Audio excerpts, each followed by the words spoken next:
Welcome to ডোলার হেসে। আজকে আমি একটি চিলি পনির রেসিপি তোমাদের দেখাচ্ছি।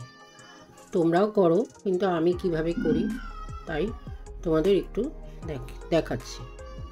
আচ্ছা, আমি কড়াইটা বসিয়ে দিয়েছি। গ্যাসটা অন করে আমি কড়াইটা বসিয়ে দিয়েছি। কড়াইটা গরম হয়ে গেছে।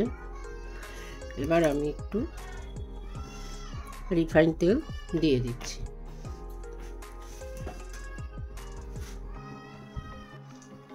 চিলি পনিরটা করতে কী লাগবে? পনির তো লাগবেই। পনিরটা একটু আমি কর্নফ্লাওয়ার দিয়ে আগে থেকে একটু মেখে রেখেছি। আর পেঁয়াজ, টমেটো, ক্যাপসিকাম, একটু পেঁয়াজ কলি, শীতের তো আমার কাছে বিনসটা নেই তাই বিনসটা দিতে পারিনি। গাজর আর কাঁচা লঙ্কা,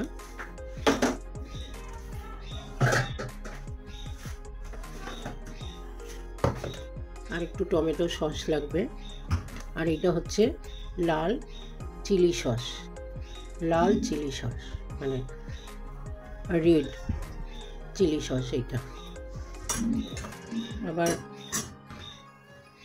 এবার আমার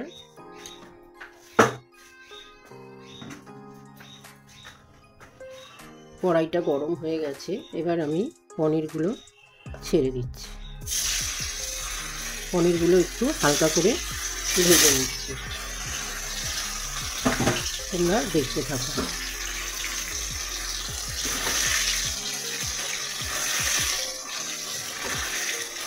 বেশি না ভাজলেও হয়, একটু হালকা করে তবু ভেজে নিচ্ছি।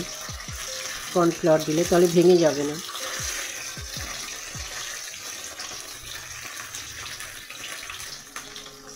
পনিরগুলো আমার ভাজা হয়ে গেছে। এবার আমি পনিরটা আস্তে করে তুলে নিচ্ছি।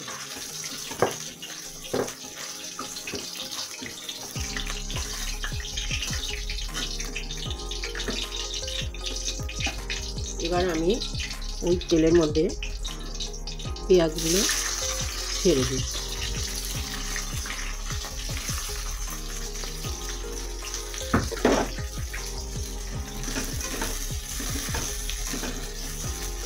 পেঁয়াজগুলো একটু হালকা করে ভাজা হয়ে গেলে তারপরে আমি আস্তে আস্তে সব সবজিগুলো একটু দিয়ে দেবো। পেঁয়াজটাও হালকা করে ভাজবো, কেন চিলি পনির তো পেঁয়াজ খুব একটা বেশি ভাজতে লাগে না।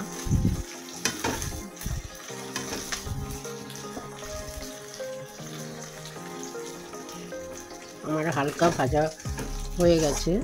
এবার আমি ওর মধ্যে গাজর আগে থেকে কেটে রাখা, অল্প একটু গাজর বেশি ছিল না, আর পেঁয়াজ কলি দিয়ে দিলাম। পেঁয়াজ কলিটা একটু ভাজা হয়ে গেলে তারপরে ক্যাপসিকামটা দিয়ে দেবো, কেন পেঁয়াজ কলি তো এখন দুই একটা পেঁয়াজ কলি একটু শক্ত হয়। পেঁয়াজ কলিটা একটু ভাজা হয়ে যাক, তারপরে আমি ক্যাপসিকামটা দিয়ে দেবো।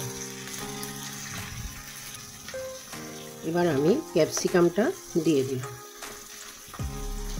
ক্যাপসিকামটা একটু ভাজা হয়ে গেলে তারপরে টমেটোটা দেব। তোমরা দেখতে থাকো। পেঁয়াজ কলিটা আমার ভাজা হয়ে গেছে। এবার আমি টমেটোটা দিয়ে দেবো। আমি টমেটোর বীজগুলো সব ফেলে দিয়েছি, কেননা টমেটোর বীজগুলো আমি ফেলে দিয়ে তারপরে টমেটোটা দিয়েছি। তোমরা না ফেলতেও পারো, সবাই ফেলে না, কিন্তু আমি একটু বীজটা ফেলে খাই।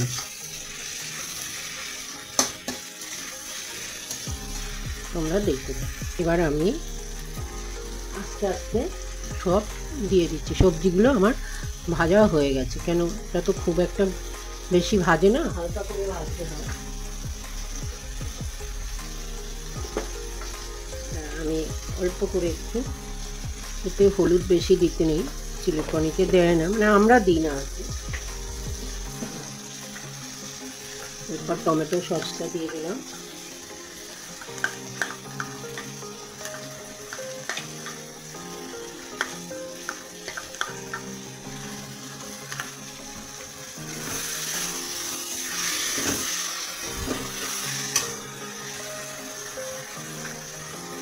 এরপরে এই লাল চিলি সসটা দিয়ে দিলাম।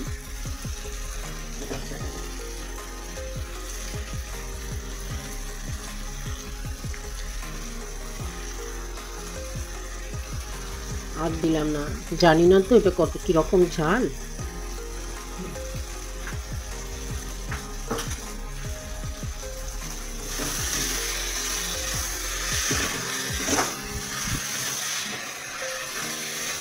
দিয়ে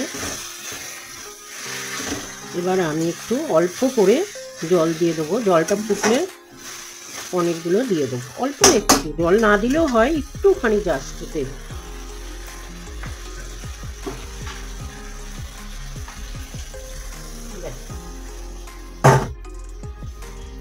ওই গ্রেভিটা একটু হওয়ার জন্য আমি একটুখানি জল দিলাম। তাই নুন আগে থেকে পনিরও একটু দিয়েছিলাম, আর এটা ভাজার সময় দিয়েছিলাম। অল্প একটু নুন দেবো, আর দেবো না। একটু ঝোলটা ফুটে উঠলে আমি পনিরগুলো ছেড়ে দেবো। এবার আমি একটুখানি কাশ্মীরি লঙ্কার গুঁড়ো দিয়ে দিলাম কালারের জন্য। আর এবার পনিরটা দিয়ে দিচ্ছি, আগে থেকে ভেজে রাখা পনিরটা দিয়ে দিচ্ছি।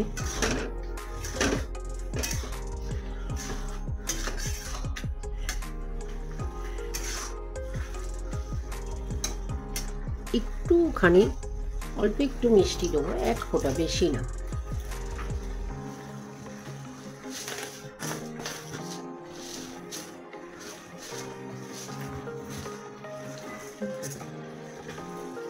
একটুখানি মিষ্টি দিয়ে দিলাম।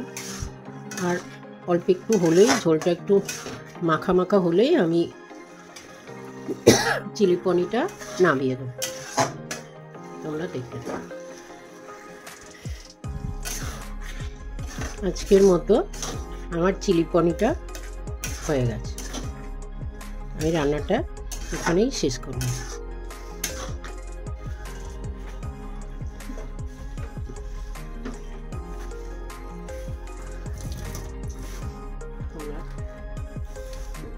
আজকের মতো আমার চিলি পনিরটা হয়ে গেছে।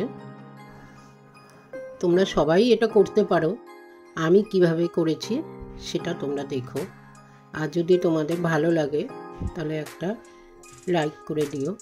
আমি চিলি পনিরটা আজকের মতো এখানেই শেষ করলাম।